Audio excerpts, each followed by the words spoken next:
আমাকে যদি বলে যে বাংলাদেশের শিক্ষা ব্যবস্থা আপনি কত নাম্বার দিবেন, আমি বলবো 5 দিব। মুখস্থ বিদ্যা, এই মুখস্থ বিদ্যা দিয়ে জীবনে কিচ্ছু হয় না। আমাদেরকে কি শেখানো হয়? উত্তর মুখস্থ করা। এটা কোথায় কাজে লাগাবেন?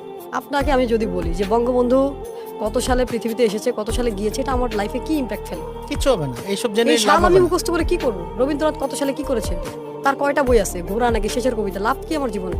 প্রশ্ন করা শেখায় না। সে যদি ডাক্তার হতে চায়, আমি মনে করি তাকে 5 থেকেই সায়েন্স পড়ানো উচিত।